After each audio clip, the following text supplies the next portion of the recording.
Buenas noches, hermanos, y vamos a meditar en el capítulo 3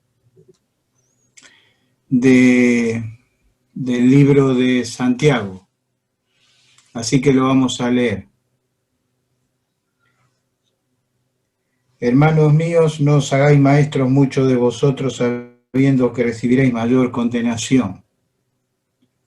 Porque todos ofendemos muchas veces, si alguno no ofende en palabra, este es varón perfecto, capaz también de refrenar todo el cuerpo. He aquí nosotros ponemos freno en la boca de los caballos para que nos obedezcan, y así dirigimos así todo su cuerpo. Mirad también las naves, aunque tan grandes y llevadas de impetuosos vientos, son gobernadas por un pequeño timón por donde el que las gobierna quiere. Así también la lengua es un miembro pequeño, pero se jacta de grandes cosas. Y aquí cuán grande bosque enciende un pequeño fuego. Y la lengua es un fuego, un mundo de... La lengua está puesta entre nuestros miembros y contamina todo el cuerpo, inflama la rueda de la creación, y ella misma es inflamada por el infierno. Porque toda naturaleza de bestias y de aves y de serpientes y de seres del mar se doma y ha sido domada por la naturaleza humana. Pero ningún hombre puede domar la lengua, que es un mal que no puede ser refrenado y llena de veneno mortal. Con ella bendecimos a Dios y Padre, con ella maldecimos a los hombres que están hechos a la semejanza de Dios. De una misma boca proceden bendición y maldición. Hermanos míos, esto no debe ser así. ¿Acaso alguna fuente hecha por una misma abertura agua dulce y amarga? Hermanos míos, ¿puede acaso la higuera producir aceitunas y la vid higos? Así también ninguna fuente puede dar agua salada y dulce. ¿Quién es sabio y entendido entre vosotros? Muestre por su buena conducta sus obras en sabia mansedumbre. Pero si tenéis celos amargos, contención en vuestro corazón, no os jactéis, ni mintáis contra la verdad, porque esta sabiduría no es la que desciende de lo alto, sino terrenal, animal, diabólica. Porque donde hay celos y contención, allí hay perturbación y toda obra perversa, pero la sabiduría que es de lo alto es primeramente pura, después pacífica, amable, benigna, llena de misericordia y de buenos frutos, sin incertidumbre ni hipocresía. El fruto de justicia se siembra en paz para aquellos que hacen la paz. Es un capítulo bastante atrayente y singular, no deja de ser singular. Hay unos pasajes muy parecidos en uno de los libros apócrifos del Antiguo Testamento, que es el libro de sabiduría. Ahí en uno de esos libros hay unos párrafos parecidos a este tema de Santiago, que habla específicamente de la lengua. En los libros poéticos también hay una gran y abundante documentación sobre el tema de la lengua y sobre el tema del habla, ya sea Job, Salmos, Proverbios. Ustedes pueden encontrar allí un sinnúmero de textos que hablan sobre este tema. Pero vamos a analizar este capítulo de la manera más rápida que podamos, porque hay varias cosas importantes en las cuales nos podemos detener y podemos ver la importancia que tiene este tema. Santiago 3.1 empieza: hermanos míos, no os hagáis maestros, muchos de vosotros sabiendo que recibiremos mayor condenación. Ahí la palabra mayor condenación puede ser traducida como juicio más severo. No está hablando de la condenación por el pecado, sino que está hablando de la responsabilidad que tiene hacerse maestro. Los maestros tenían una gran importancia en Israel, eran valorizados, o sea que era tan alto el valor que se le daba a los maestros de la ley, que, inclusive se lo dignificaba un muchacho, respetaba más al maestro de la ley que aún a su propio padre. Era un grado de superior en el sentido del respeto. En la iglesia primitiva también se le dio valor a los maestros, a los enseñadores. En Hechos 13:1 dice que había entonces en la iglesia que estaba en Antioquía profetas y maestros. En la lista que da Pablo sobre el ministerio y la importancia de los dones que se mencionan en la iglesia, dice en 1 Corintios 12:28 y también en su pasaje homónimo que es Efesios 4:11, y él mismo constituyó a unos apóstoles, a otros profetas, a otros evangelistas, a otros pastores y maestros. Los apóstoles y los profetas eran ministerios itinerantes.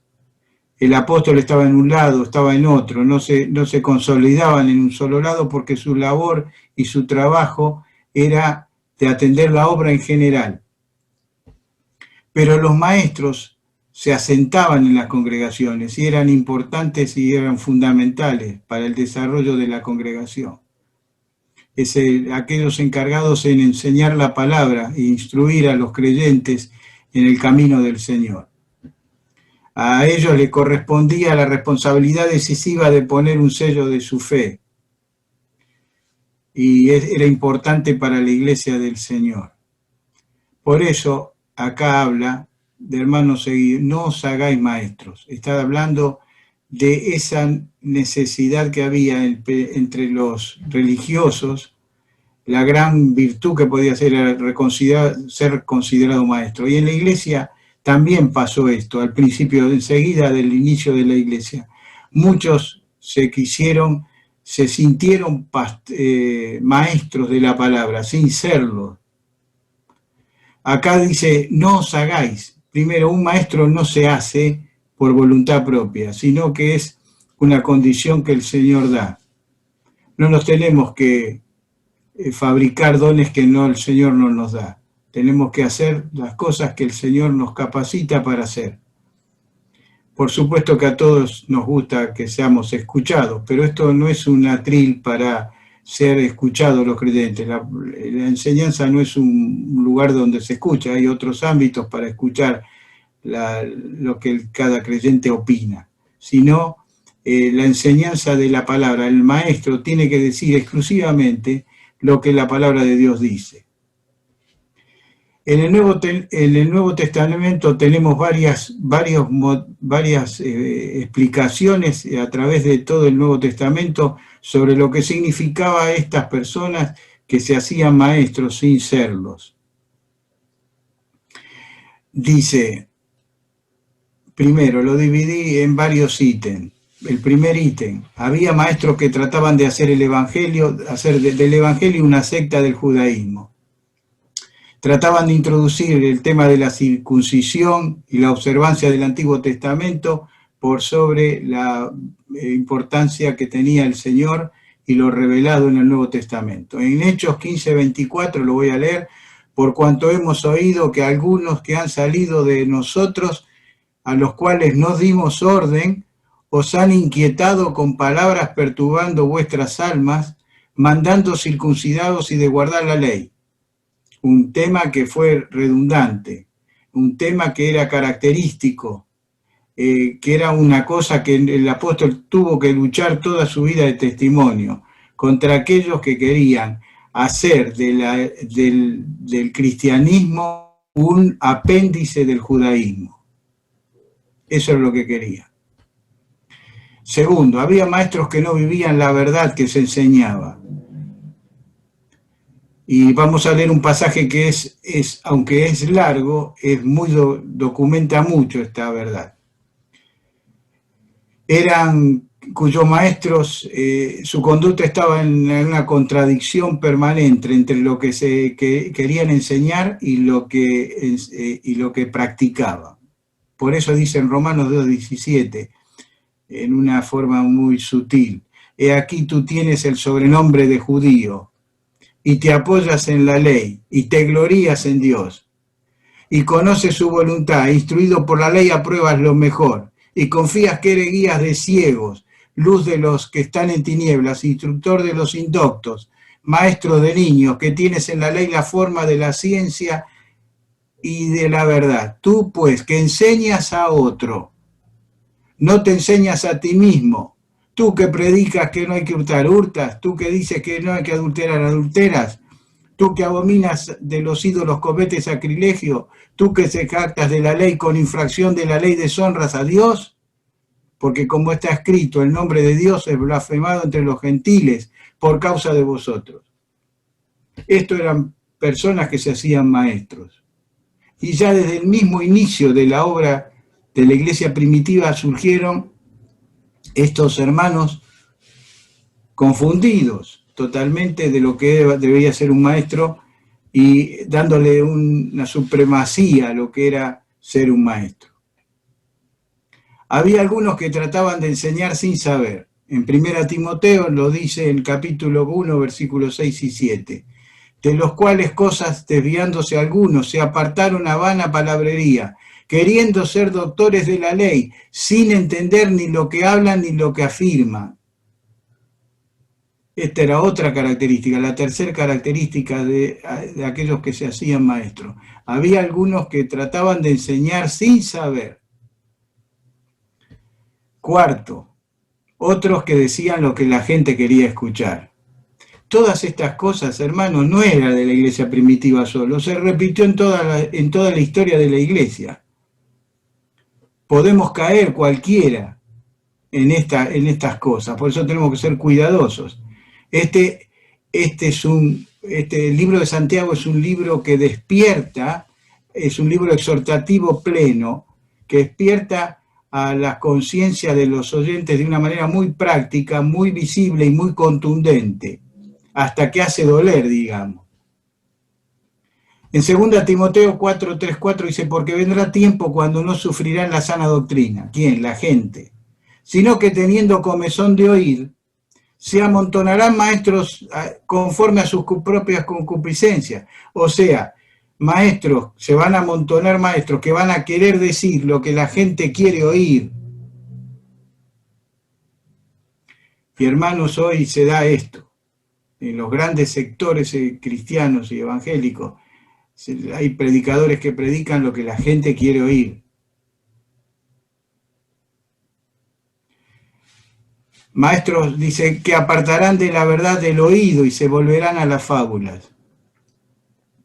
Esto quiere decir, se apartarán del valor de la verdad de la Biblia y se irán a todas las cosas. Por eso se caracterizan en la Biblia como fábulas. Las fábulas son todas aquellas cosas que no están basadas en la Biblia.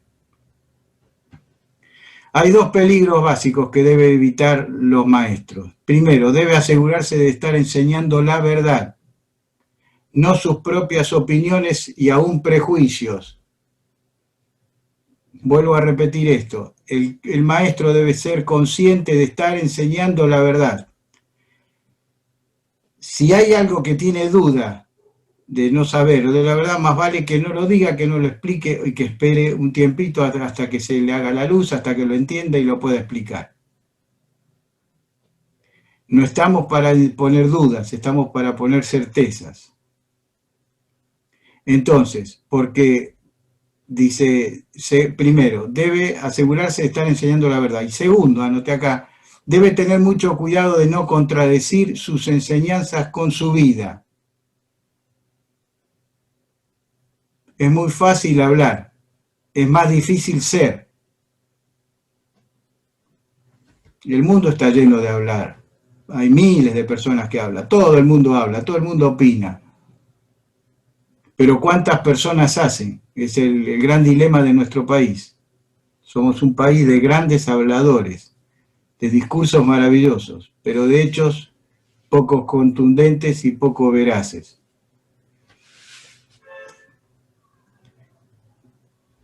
En Santiago capítulo 3, versículo 2, sigue con la temática y dice, pareciera que cambia la arista y aparece porque todos ofendemos muchas veces, si alguno no ofende en palabra, este varón perfecto capaz de frenar todo su cuerpo. Ahora, cuando vamos al original griego y vemos las palabras, porque quería saber si esto tenía un nexo con lo anterior. La palabra en el original, más que una ofensa, es hacernos tropezar. Entonces vamos a reemplazar, en algunas versiones está como expresada así. Inclusive en las versiones inglesas creo que está traducida en el inglés, pero como tropezar o hacer caer. Porque todos hacemos tropezar muchas veces. Y tiene mucho que ver con el nexo de lo que está diciendo.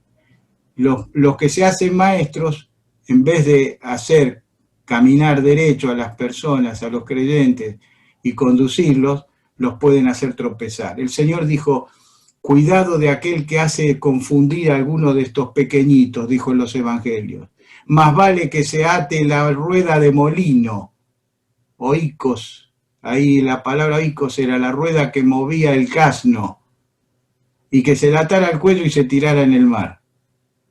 No la piedra que podía era la que manejaba la mujer, sino la que manejaba el burro, que giraba el torno de ella y iba moliendo, era hacia el triple o 100 veces más de producción, porque era una rueda de 2 metros de diámetro.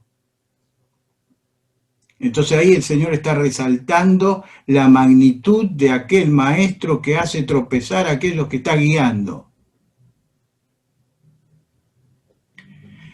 Entonces dice, ¿por qué todos? Porque todos hacemos tropezar muchas veces. Si alguno no hace tropezar en palabra, lo digo no desautorizando la traducción, no, sino para enriquecerla. Porque la palabra te puede traducir como ofensa también. Este es varón perfecto, capaz de refrenar, quiere decir esa de refrenar, mantener bajo control todo el cuerpo. Y acá se usan dos palabras, no se usa la palabra que se usa habitualmente para ofensa, que es escandalizo, de donde viene la palabra escándalo en castellano, sino que usa la palabra ptaio, que es la que se traduce más veces como hacer tropezar o tropiezo. Por eso, con mucho temor, no estamos desautorizando la Biblia, sino tratando de enriquecer con la explicación el texto. Quiere decir que el texto, versículo 2, dice, no debemos hacer tropezar. Hacer tropezar a otro es un gran mal y una cosa que el Señor le disgusta muchísimo. Que el Señor nos ayude a no hacer tropiezo para nadie, sino más bien un canal de bendición para llevarlos a un conocimiento del Señor más profundo. Capítulo 3, versículo 3. Dice, aquí nosotros ponemos freno en la boca de los caballos para que nos obedezcan y dirigimos así todo el cuerpo. Un freno, una brida. Hay 3 ejemplos. Habla del freno o la brida que se pone en el caballo para poder dominarlo.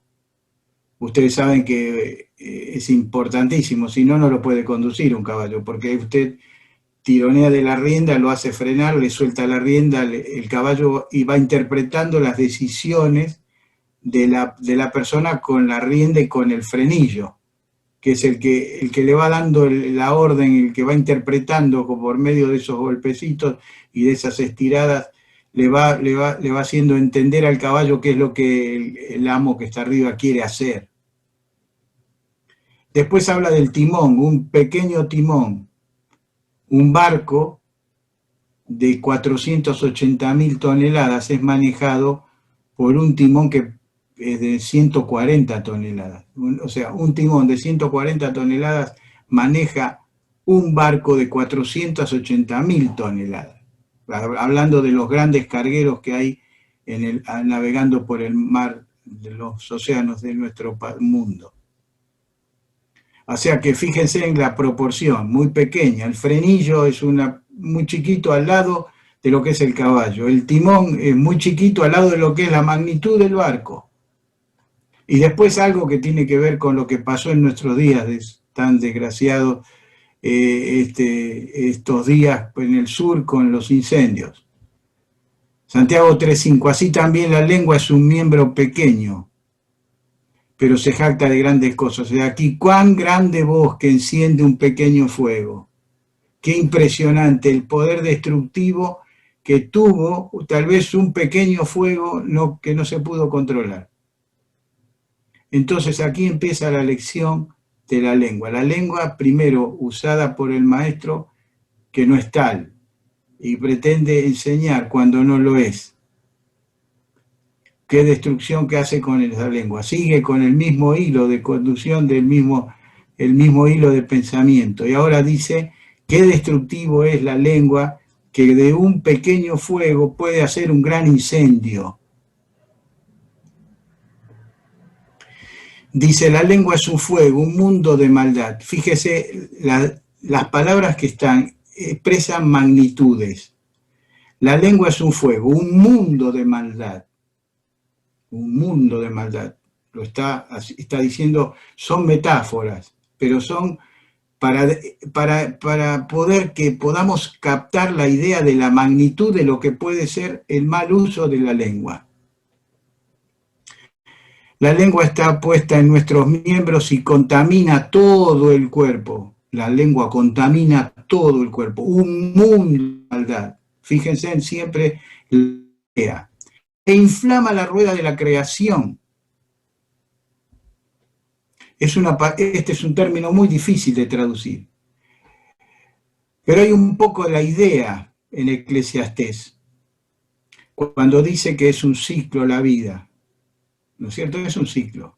La vida de las personas es un ciclo, si lo vemos como el ciclo de la vida, ¿no es cierto? Se nace, se llega a la cúspide de la salud física, mental, de la juventud, se empieza a decaer, viene la vejez, uno toma actitudes de niño cuando se viene viejo, pero el niño porque va progresando, el viejo porque cada vez tiene más limitaciones. Y es un ciclo. Y lo que está queriendo decir acá, que la lengua afecta toda la dimensión de nuestra experiencia. Es de la actividad humana. En la versión 77 de Reina Valera dice el curso de la existencia.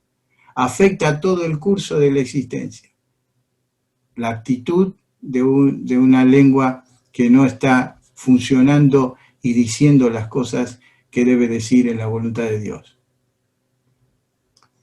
Hay un texto en Proverbios, capítulo 26, versículo 20 y 21, que dice, sin la leña se apaga el fuego, y donde no hay chismoso cesa la contienda. El carbón para las brasas y la leña para el fuego, el hombre rencilloso para encender la contienda.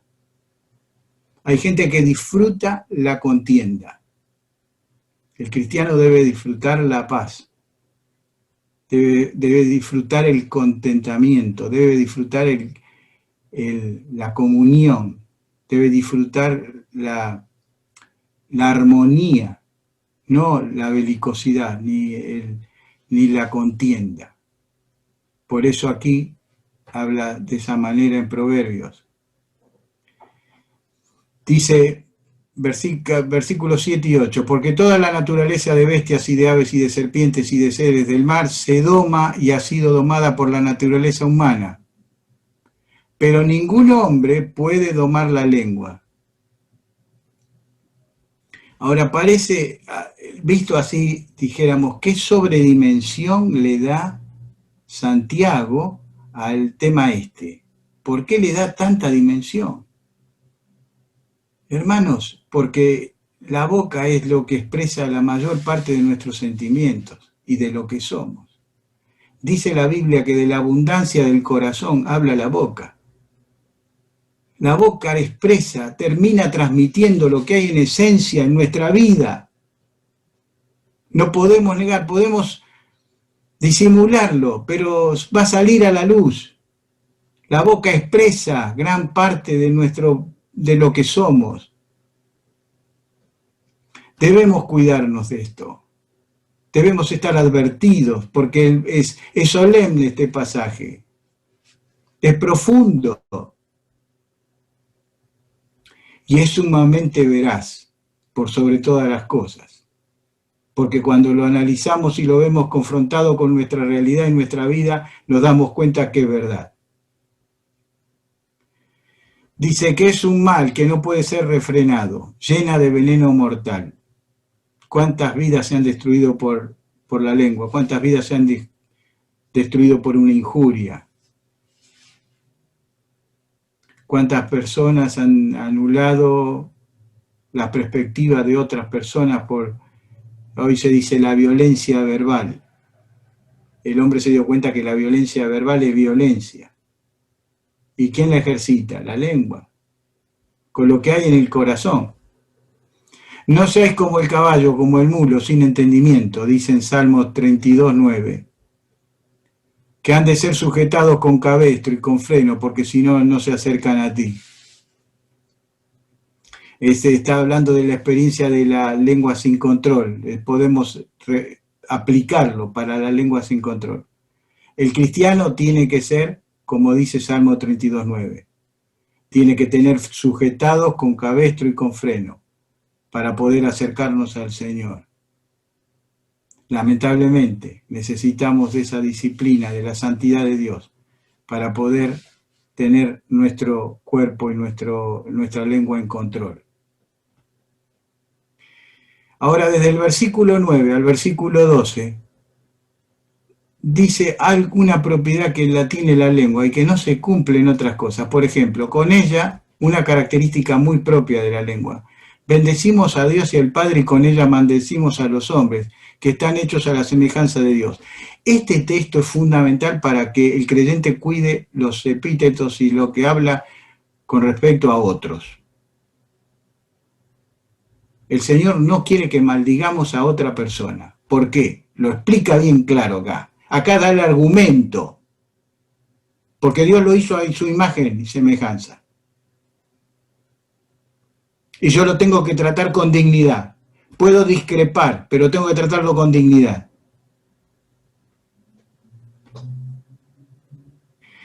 Dice, con ella bendecimos a Dios y con ella maldecimos a los hombres. Dice que están hechos a semejanza de Dios. Eso lo puede hacer la lengua. De una misma lengua, dice, proceden bendición y maldición.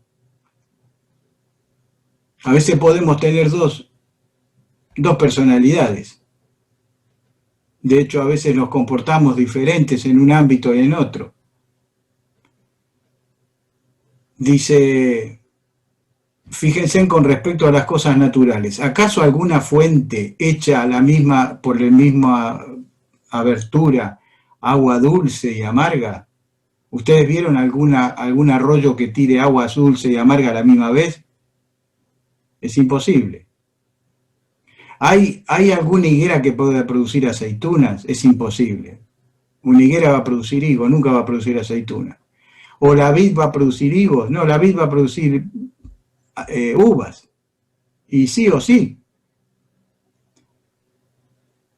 Así que alguna fuente puede dar agua salada y dulce. Tampoco. Ninguna fuente, ningún arroyo. Pero la lengua sí puede hacer esto. Lamentablemente. Lo que no es posible para las cosas naturales, la lengua puede tener esa virtud, mejor dicho, más que virtud, esa condición de poder decir cosas buenas y cosas malas por la misma boca. Y es categórico el escritor. Dice, esto no debe ser así. No debe ser así. Los creyentes no debemos decir malas palabras. ¿Se nos escapan? Sí. ¿Está bien? No. El creyente no debe hablar con malas palabras, con ninguna, en ninguna circunstancia, aun cuando está fuera de sí, que a veces son cuando se escapan. Cuando estamos, que nos sacan de quicio y a veces hasta justificadamente, no podemos perder el estribo. Tenemos que tener control, tenemos que tener el freno, como dice el Salmo, como el caballo esté sujetado por el freno para ser llevado donde quiera. Que el Señor tenga ese control de nosotros, porque esto no debe ser así. Y terminamos con uno de los pasajes más hermosos. ¿Quién es sabio y entendido entre vosotros?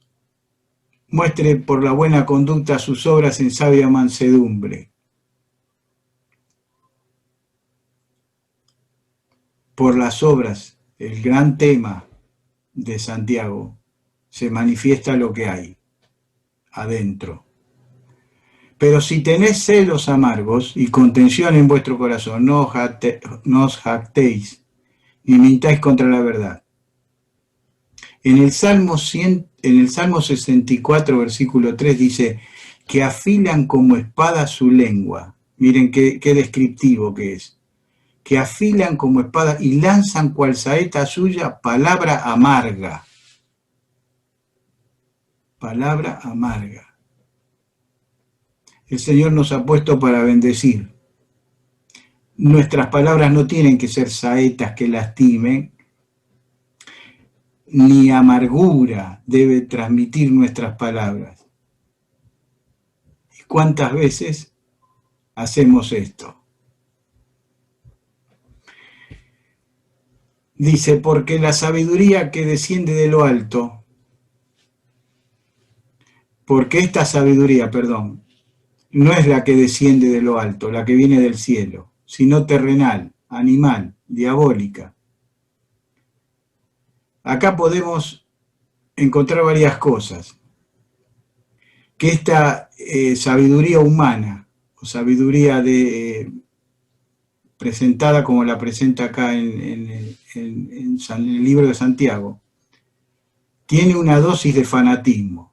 Cuando se defiende la verdad con violencia, desequilibrada, más que con una convicción de razonamiento. Esta sabiduría humana, animal, que procede de lo bajo, de la carne, tiene esta característica, se fanatiza y defiende una verdad por encima de la razón. Su verdad, aparentemente su verdad. Segundo punto, es agresivo. Considera a sus oponentes como enemigos, que tiene que destruir más que convencer. La Biblia siempre habla de convencimiento, no de destrucción. Aun cuando tomamos una actitud apologética de defensa del Evangelio, no es para maldecir, no es para atacar a nadie, sino para presentar la verdad. Es egoístamente ambicioso, tiene más interés en desplegarse a sí mismo que desplegar la verdad. Y cuarto, es arrogante esta sabiduría humana. Está orgulloso en lo que sabe y no puede pensar que está equivocado. Versículo 16. Porque donde hay celos y contención, allí hay perturbación y obra perversa. Porque donde hay celos y contención, allí hay perturbación y obra perversa. Los celos llevan a la perversidad. Los celos llevan a la perturbación. La persona pierde noción de sí. Queda obnubilada, queda aturdida por el celo y la contención y la contienda. Lo vemos graficados en los problemas familiares de nuestro tiempo. Esposos que se olvidan de que en el medio están los hijos y toman a los hijos como un campo de batalla. Viven enceguecidos y terminan inclusive asesinándose, como vemos en los casos de este tiempo, donde mata a la mujer, a los hijos y se pega un tiro. ¿Qué es sino un descontrol producido por el celo y la contención que perturba y hace que termine en obra de los más perversa? Pero la sabiduría que es de lo alto. Yo no sé cómo estoy en el tiempo. Perdónenme si me paso, pero vamos a analizar un poquito, porque la sabiduría de lo alto da ganas de quedarse a meditarlo un poquito. lo voy a hacer rápido para que no se demoren demasiado. Dice que la sabiduría es primeramente pura. La sabiduría humana desearía escapar de la vista de Dios, pero la verdadera sabiduría puede soportar su escrutinio.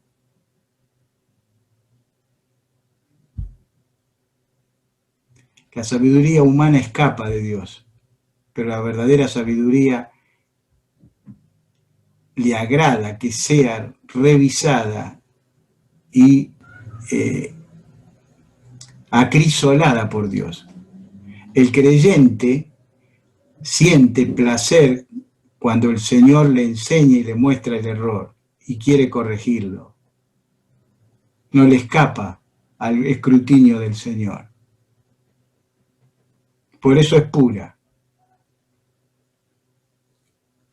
La segunda palabra es pacífica. Esta palabra está relacionada con las relaciones correctas entre el Señor y el hombre y entre los creyentes. Es la palabra que habla de una relación, la pacífica habla de la relación con los demás, con el Señor primeramente y con los demás. Es un ambiente de paz, de bienestar. La tercera palabra es una palabra griega de dificilísima traducción. Pero vamos a ver qué es. Está traducida como amabilidad. Dice, la verdadera sabiduría es amable. Aristóteles decía, con referencia a esta palabra, la definía como la que está más allá de la ley establecida. Y es muy buena esta definición. Es aquella actitud que interviene para corregir las cosas cuando la ley misma las hace injustas. Sabe perdonar cuando la justicia implacable le da perfecto derecho a condenar. Y ¿saben dónde se ve esta palabra? En cuando el Señor le llevaron la mujer que fue descubierta en el mismo acto de adulterio. ¿El Señor podía haber usado la ley? Sí. ¿Estaba en su derecho? Sí. ¿La mujer debería ser apedreada? Sí. ¿Qué hizo el Señor? Epiaikes usa la palabra. ¿Qué es esa palabra? Es esa actitud que va más allá de la ley. Es más enriquecedora, avanza más, profundiza más que la ley. Sabe hacer concesiones, no insistir en sus derechos, temperar la justicia con la misericordia. Acordarse siempre que hay cosas en el mundo que son más importantes que cumplir solamente las normas y las reglas. Por eso es una palabra imposible de traducir, transmitiendo toda su esencia en el castellano. El cristiano, la sabiduría del cristiano es una sabiduría que va más allá de la ley. Algunos se refugian y quieren que salgan leyes a su gusto para que estar satisfechos. Yo hice las cosas de acuerdo a la ley. Bueno, esta palabra la aplasta, la pasa por arriba. Porque es alguien que quiere superar más allá de lo que dice la ley. Está mucho por encima de lo que dice la ley. No se satisface. Cede es la palabra que es el ceder el derecho y ponerlo en disposición del otro. Dice que la sabiduría es benigna. La palabra en el griego puede tener dos acepciones. Puede que quiera decir que siempre está listo para obedecer, o hay una acepción de la palabra que es mucho más linda, es la que seguramente significa la expresión acá, que puede decir fácil, que es de fácil persuasión, Y la palabra persuasión no es fácil de persuadir, no significa que le domina la voluntad y lo domina. No está diciendo alguien, persona dominada, sino que no es testarudo y que escucha las razones. Por eso la sabiduría es benigna. ¿Qué quiere decir acá? Para ayudar a...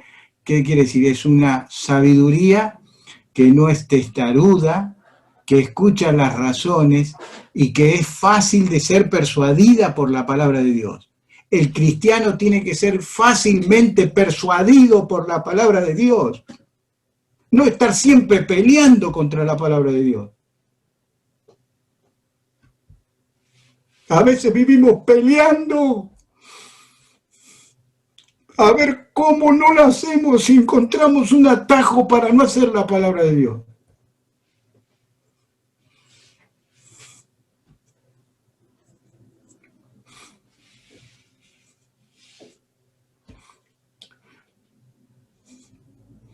Que seamos persuadidos fácilmente por la palabra de Dios. Terminamos. La verdadera sabiduría es llena de misericordia, de buenos frutos. Los griegos decían eleos, que es la palabra que está traducida como misericordia. Los griegos decían que era la acción para aquel que sufre injustamente.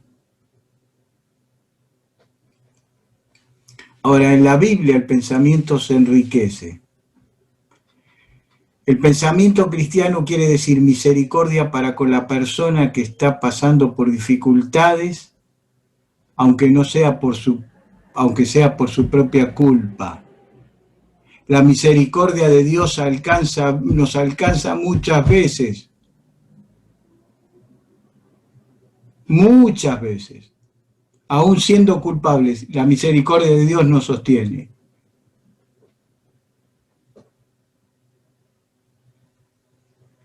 A veces decimos, le pasó porque se lo buscó, que se la arregle. No es la idea de esta palabra, ¿eh? No. Esta palabra es la misericordia, que se solidariza con cualquier persona que está en apuros, aunque ella haya hecho lo suficiente para que el problema se le caiga encima.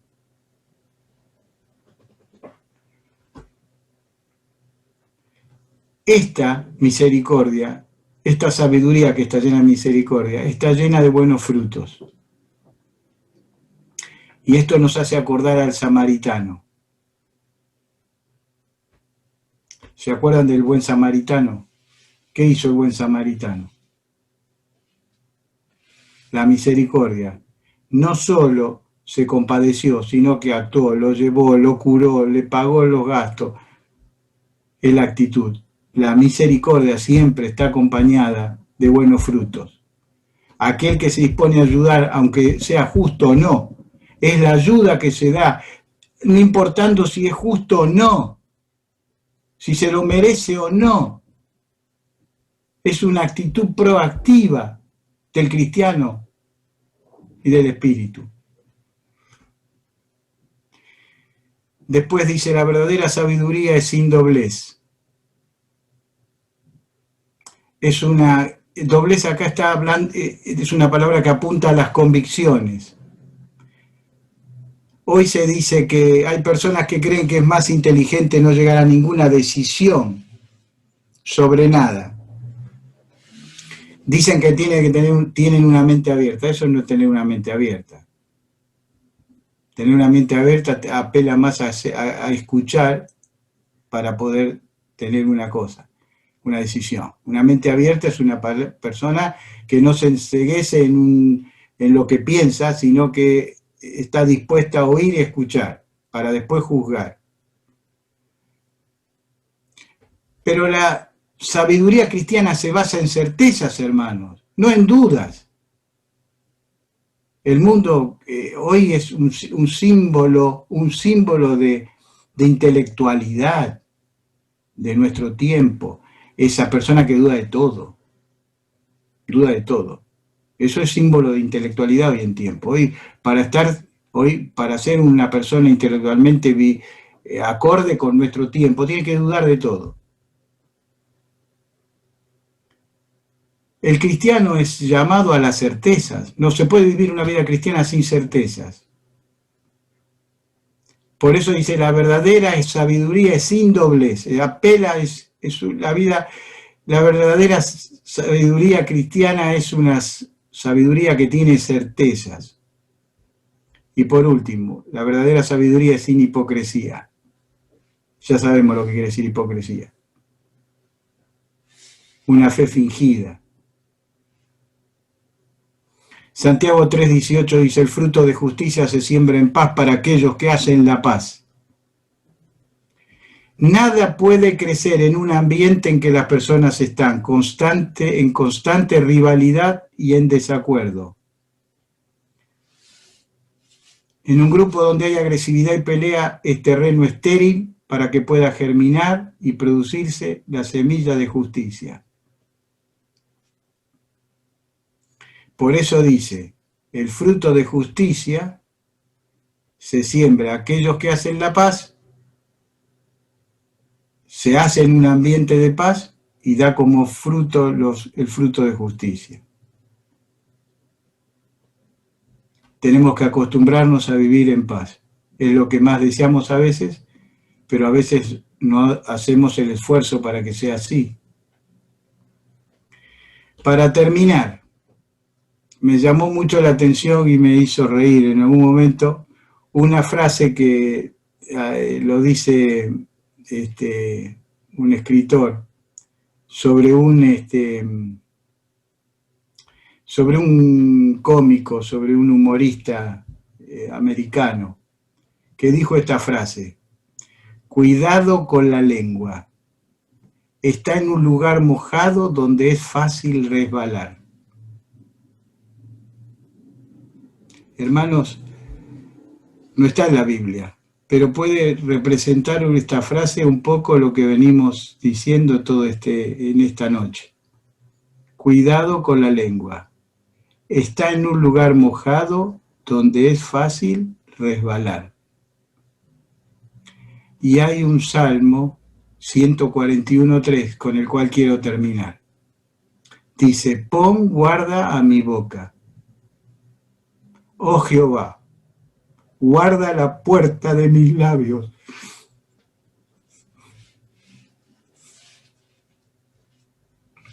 Que podamos decir en esta noche,